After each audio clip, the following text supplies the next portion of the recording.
rw'amazi adasuma. Imana niwe mungeri wanjye ntabwo nzakena, andyamisha mu cyanya cy'ubwatsi bubisi, anjyana iruhande rw'amazi adasuma. Nzajya nizigira Yesu, nzajya mwiringira,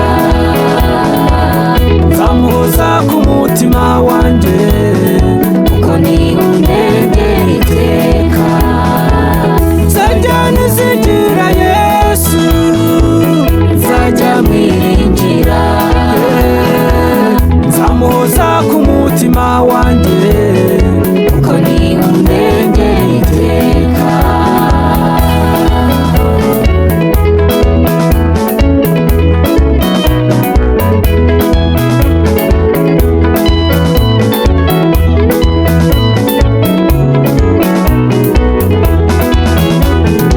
Uwiteka Nyiringabo, reka nguhoze ku mutima, wasubije intege mu bugingo bwanjye, uyobora inzira yo gukiranuka.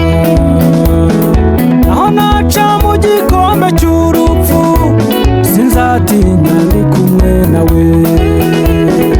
Uwiteka Nyiringabo, reka nguhoze ku mutima, wasubije intege mu bugingo bwanjye, uyobora inzira yo gukiranuka. Naho naca mu gikombe cy'urupfu, sinzatinya ndi kumwe nawe. Nzajya nizigira Yesu, nzajya mwiringira,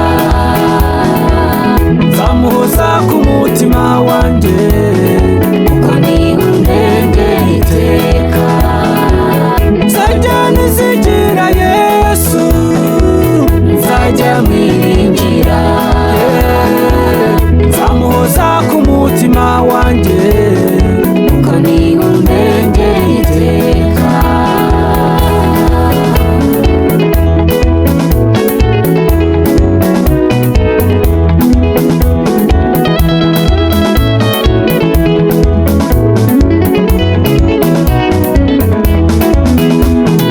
Mana yanjye ni wowe niringiye, abanzi banjye ntibanyishimaho. Siko bizaba kuba gutegereje Mana, aho uzakorwa n'isoni. Keretse abava mu masezerano ari nta mpamvu, bo bazakorwa n'isoni. Mana yanjye ni wowe niringiye, abanzi banjye ntibanyishimaho. Siko bizaba kuba gutegereje Mana, ntawe uzakorwa n'isoni. Keretse abava mu masezerano ari nta mpamvu, bo bazakorwa n'isoni.